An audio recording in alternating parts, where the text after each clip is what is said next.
नमस्कार।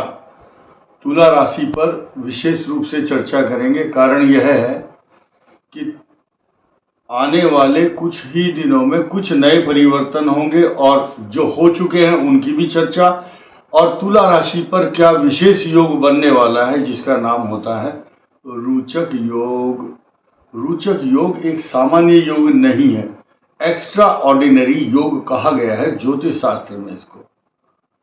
तुला राशि के जो जातक हैं पहले क्या समस्या भोग चुके हैं और क्या आने वाली समस्या से इनको निजात मिलेगी या लाभ देगा, ये सारे के सारे विषय आपके सामने कुछ ही मिनट में हम रखेंगे। आप ध्यान से इस बात को सुने। याद रखिए, ये वीडियो उन लोगों के लिए है जिनकी चंद्र राशि तुला है, जिनका जन्म चित्रा, स्वाति और विशाखा नक्षत्र में हुआ है, यानी कि तुला राशि। वैसे तुला लगन वाले भी इसको फॉलो कर सकते हैं, क्योंकि जो सिम्टम्स हैं 80% तुला लग्न पर भी यही होंगे। आइए शुरू करते हैं। नंबर 1 जून से 12 जुलाई तक लगातार 1 महीना और 12 दिन तक आपकी राशि और लगन के अनुसार रोचक योग बन रहा है। रोचक योग उसको बोलते हैं जब मंगल ग्रह 1, 4, 7, 10 स्थान पर होता है। गोचर में उसका प्रभाव उसी प्रकार माना जाता है जैसा कि आपके जन्म कुंडली के अंदर होगा। जिन जिन का होगा वो सर्टिफाइड हो गया है, प्रमाणित हो गया कि उनको तो लाभ मिलना ही मिलना है। लेकिन और जो बंदे हैं जिनकी कुंडली में नहीं है, अगर नीच राशि में भी मंगल होगा या अष्टम भाव में भी होगा, फिर भी तुला लग्न और तुला राशि से इस समय आपको पॉजिटिव इफेक्ट देने वाला ग्रह ये रोचक योग आपको लाभ देगा। क्यों देगा, तर्क भी सुनिए आप। आपका शश योग बना करके शनि, जो कि आपका चतुर्थ और पंचम भाव का स्वामी है, ये आपके लिए राजयोग कारक बना हुआ है। और भी अधिक खुशी की बात यह है, इसी ड्यूरेशन में पंचग्रही योग बनेगा आपके लिए अष्टम भाव में। मृत्यु स्थान पर बैठकर 5 ग्रह चंद्रमा के समेत आपके धन कुटुंब वाणी स्थान को देखेंगे। अब आइए नई बात, आपकी ही राशि का स्वामी इसी दौरान, इसी 19 तारीख से अपनी ही राशि में होगा। यो यो भावा स्वामी दृष्टो युतो वा।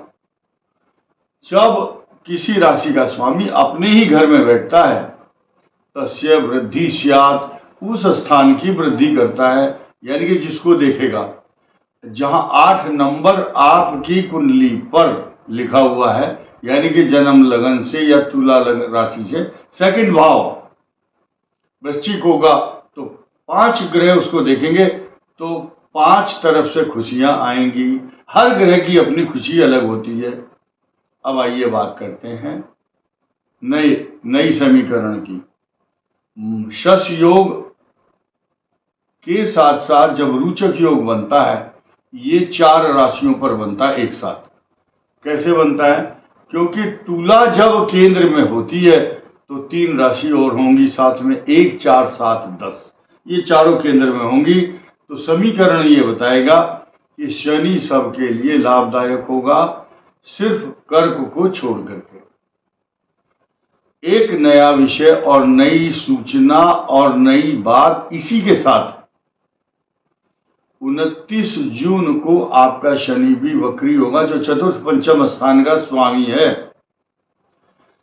अब ढैया जैसा प्रभाव, लोगों की शिकायत करूंगा मैं, जो कम बुद्धि के लोग हैं, नेगेटिव थॉट्स रखते हैं, इनसिक्योर्ड फीलिंग रखते हैं, डरपोक हैं, उनको डर लगने लगता है पहले से ही। तो मैं उनका डर निकालने के लिए ये डायलॉग बोल रहा हूं क्या, कि जो शनि आएगा आपके चतुर्थ भाव का प्रभाव दिखाएगा। बस आपको 3 सावधानी रखनी है। आंख बंद करके किसी पर विश्वास नहीं करना, क्योंकि 29 जून को 140 दिन के लिए आपके लिए कुछ ठग लोग आपको धोखा देने वाले आएंगे और आपको उनसे बचना है। नंबर 1, धोखाधड़ी से बचें। भूमि, भवन, वाहन, सवारी, प्रॉपर्टी खरीदते समय उसकी जांच पड़ताल करें। और तीसरी बात, आपके ट्रांसफर की संभावना भी बनेगी, हलचल होगी। 29 जून को बड़े बड़े अधिकारियों के ट्रांसफर दाएं बाएं इधर उधर खिसकने वाले हैं। तो ये एक जीवन का हिस्सा होता है जब आदमी नौकरी करता है। तो मैं आपको बताऊं, कुछ लोग 1 या 2 किलोमीटर पर ट्रांसफर हो जाता है तो घबरा जाते हैं।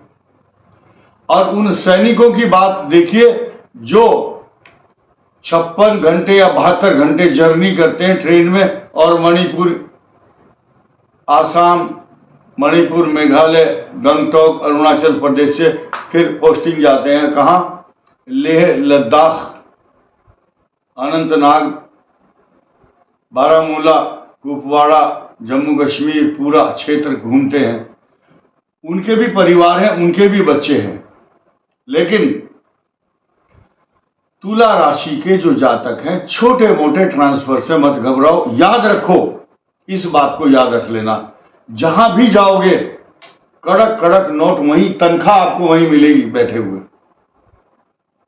तो गम की अंधेरी रात में दिल को न बेकरार कर, खुशियां जरूर आएंगी, उसका इंतजार कर। बृहस्पति आपके लिए अनुकूल फल देगा। क्योंकि ये बात मैंने इसलिए कही है, बहुत सारे लोग भ्रम फैला रहे हैं टीवी पर, यूट्यूब में, तुम्हारा ये हो जाएगा, तुम्हारा नुकसान हो जाएगा। मैं गारंटी देता हूं किसी का कोई नुकसान नहीं होगा। लेकिन अपने कर्म को मत छोड़ो। आपके लिए सुंदर समय आएगा और आ रहा है। ये जो वीडियो बनाया गया है, बहुत सारे हमारे सब्सक्राइबर, मित्र लोग, अधिकारी, छोटे से छोटा और बड़े से बड़ा, हमारे सब्सक्राइबर कलेक्टर, कमिश्नर, मंत्री और रिक्शा वाले से, ई रिक्शा जो चलाते हैं, वो भी हमारे मित्र हैं तुला राशि के। और जो कमिश्नर है और जो मंत्री है, उसको भी हम उसी दृष्टि से, समान भाव से देखते हैं, सबको रेस्पेक्ट देते हैं। तो मैं तुला राशि के जातकों को ये कहना चाहूंगा, आपको डरने की, घबराने की और परेशान होने की जरूरत नहीं है। अब हम नई बात करेंगे।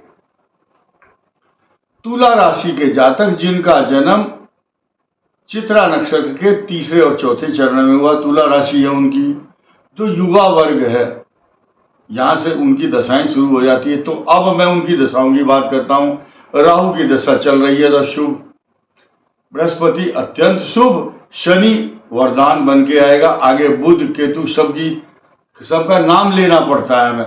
लोग बोलते हैं और आपने फला का तो नाम लिया ही नहीं, हमारा नाम ही नहीं आया। आपके लिए सब शुभ होगा। सिर्फ बृहस्पति की दशा में थोड़ा सा अशांति होती है, थोड़ी बहुत।